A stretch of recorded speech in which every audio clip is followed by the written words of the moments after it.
Who am I? I'm an English expatriate living in Belgium for the last 19 years. I've taken on Belgian citizenship. I'm an engineer by background, as a mechanical engineer.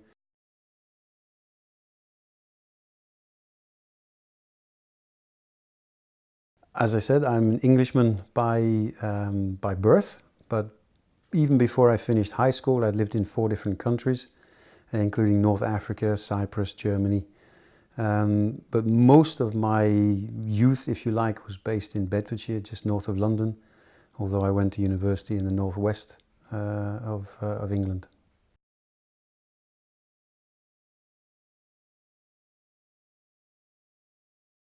I chose to study mechanical engineering. Originally that was because I wanted to do design work. I kind of enjoyed creating things, the drawings, but I quickly found out when I was there I wasn't a very good technical drawer, but I was good at maths, I was good at the engineering, so I kind of switched direction and I studied pure mechanical engineering.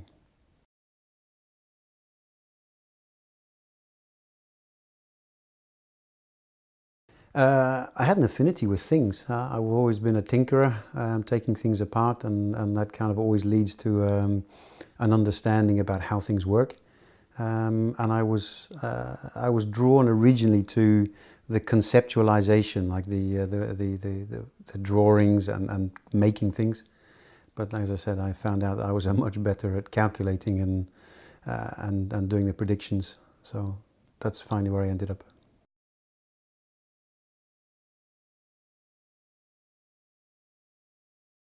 I was headhunted. I was working at the time in Germany for a consultancy company very much like the Bayard Partnership. And via one of my network contacts, they told me that there was a full-time position available at Toyota Motor Europe. It was a good position, it was a good opportunity. So yeah, I came to work full-time at Toyota Motor Europe in Brussels.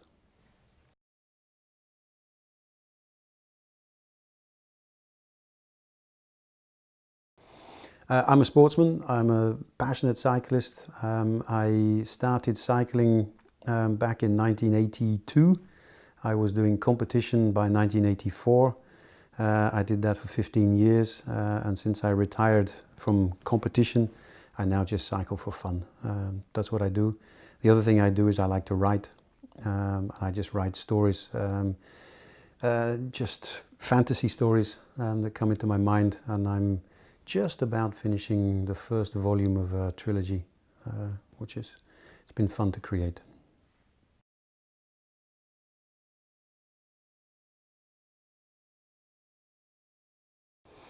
In life, friendship. That's one of the key elements. I make a distinction a little bit between the people I know and the people who are my friends, really my friends, the people you count on, the people who count on you. And those people, there's not many of them, but those are the things I cherish the most. That they need to be cared for and nurtured. And if I have time, then I like to spend it with my friends.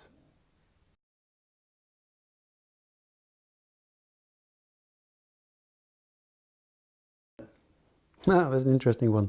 I thought about that one beforehand, and the answer is actually ties. I don't know if you can see here, but I have a slightly special tie. This is one of my favorites. I have a collection of almost 100 ties. It started because when one of the first things I did when I left university was worked for a kind of consultancy company, and there we had to face up to customers. And I said, okay, if I have to wear ties, I want them to be special, colorful, lots of energy. And then throughout a 20-something year career, I collected ties whenever I saw something special. I can tell you that this one came from the Cologne Christmas market. So each of the ties that I have has a memory attached. So yes, I have a wardrobe with 100 ties in it.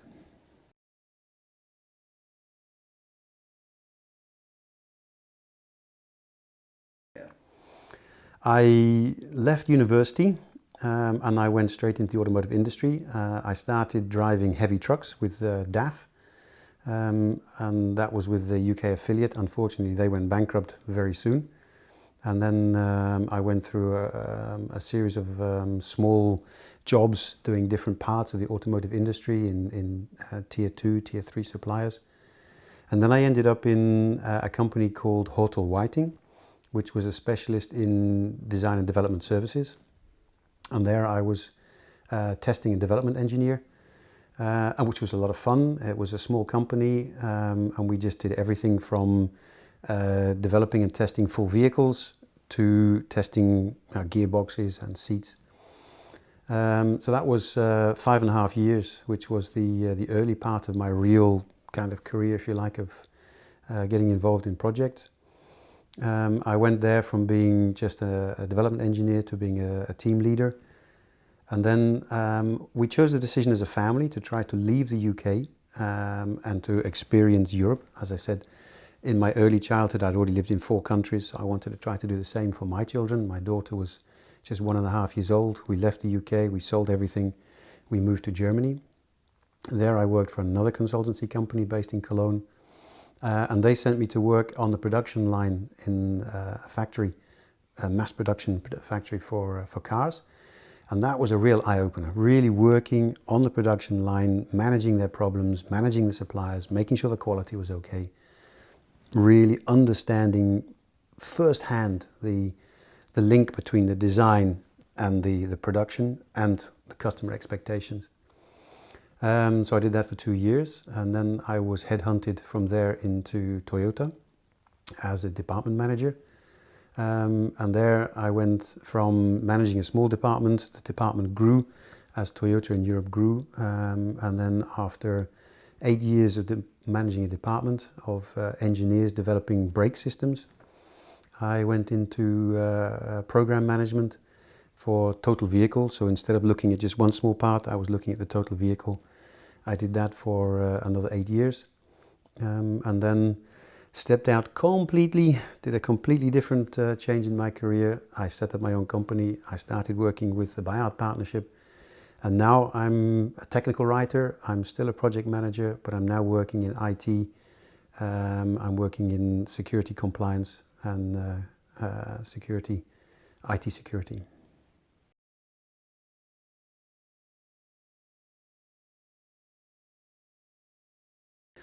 There was a wonderful project in south of Spain in a city called Mojaca, which is close to Almería. It's at the end of the Sierra Nevada. It's a very famous place in the automotive world because it's the last real desert in Europe. And because it's on the south coast, you can go from cool area at sea level up to 1,000 degrees and 1,000 meters altitude and very dry. So for testing brake systems and the noise that brake systems can make, it's ideal. I was in charge of running that entire project for Toyota Motor Europe, and it involved a fantastic team because I was working with our drivers, I was working with the Japanese, I was working with a consultancy company from Germany, I was working with the local Spanish drivers. I was traveling once every 2 months. I spent 2 weeks in the south of Spain, which is never such a bad thing to do. I was driving. It was just it was a total wonderful experience. It lasted for about 1.5 years. That was a lot of fun.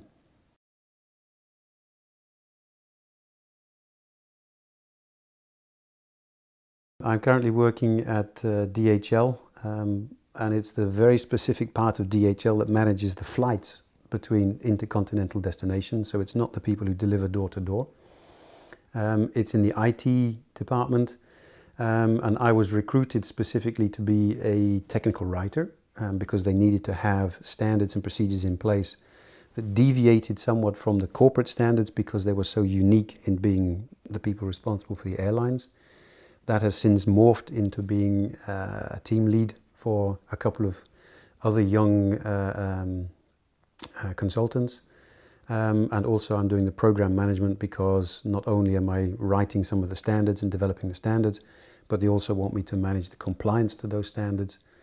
And then very recently we have the NIS regulation which has come into force. So I'm now tasked with managing the compliance for NIS.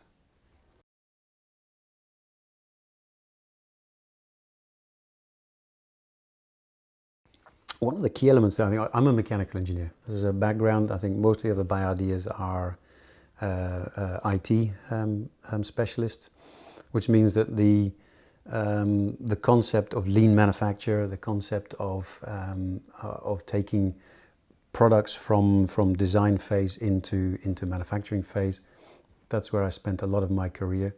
Understanding physical component needs, that's also something special.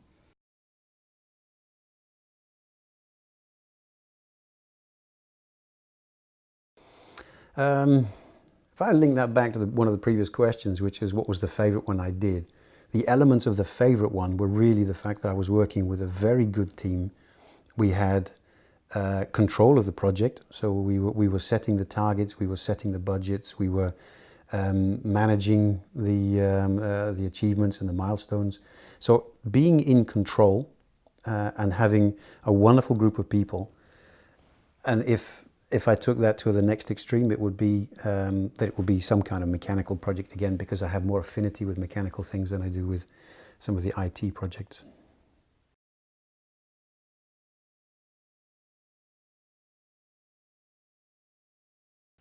I think that I rely on trust, because I don't micromanage. That's not my style. I like to have discussions with people and to get an honest opinion.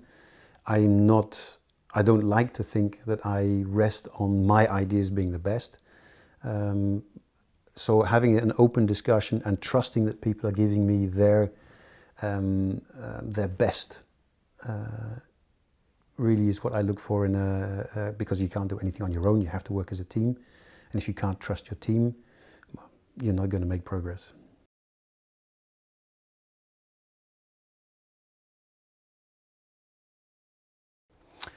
Wow, I thought long and hard about this question. The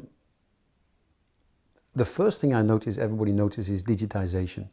And everybody wants to put in place some kind of digitisation because it's going to be a lot of cost saving and efficiencies, etc. But I see, if anything, a negative side to this, which is that you're separating people from the product. Or separating the engineers from the customers and the customers from the products, because everything passes through this digital interface and there's not so much contact to people anymore. When I was working on the production line in the car factory, talking firsthand to the people who had to assemble it. When I was working for Toyota, looking at the total vehicle, we spoke directly to customers. We sat next to them in the cars. We asked them how they felt and what was their perception.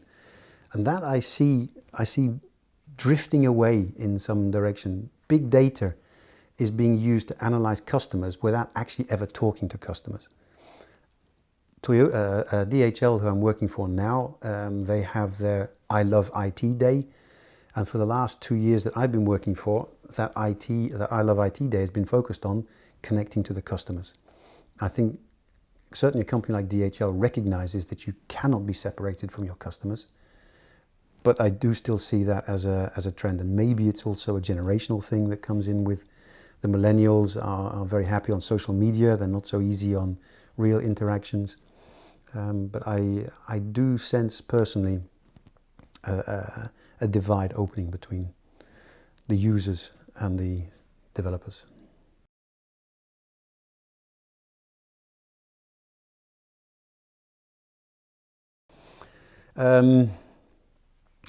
Again, there has been many times in history where something new has come along and you've had an explosion of different types of solutions. And then some of those die and you narrow back down to a fairly narrow band again of what works and what really solves the problem. I feel that we're in that kind of situation again with this new communication technology. We're in an explosion, it's confusing, but we will come back to something that works, and some of these startups and these ideas will fade away. And that whole process of new technology, explosion and convergence, I think will happen, but it will happen more and more and more quickly. So you will have a new technology, explosion, convergence, and that whole cycle will get quicker. That's what I see as the future. What that will be and how that will look, I couldn't tell you. I've probably got more chance of winning the lottery than I have of telling you what that will look like. But it will change, and I think it will be, it will follow from a historical trend, the same pattern, just faster and faster.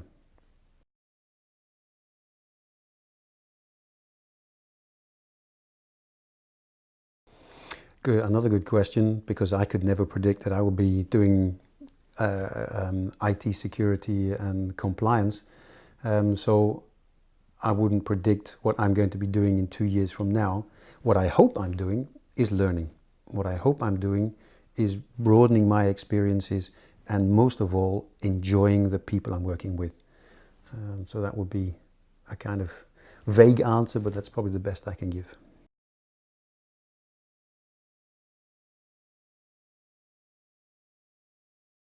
One thing that's come up over and over again, it's taken a long time as a philosophy to kind of embed itself in my mind. And having worked in multiple different countries and with different cultures, and now having directly changed my career direction, the one thing I can say is that certainty does not exist. You have to become more and more comfortable with dealing with uncertainty. You have to build your picture of what you know and make a decision based upon what you know now, move forward, and live with the consequences of your decisions. I studied a little bit the communication equation, and of all of the parameters that can go into it, one of the key fundamentals is that what you say is not what is necessarily understood at the other end, and that's the same with certainty. What I think is certain can be completely misunderstood by somebody else. So you need to take time, you need to talk to somebody, and to try to make sure that you both move forward together in the same direction.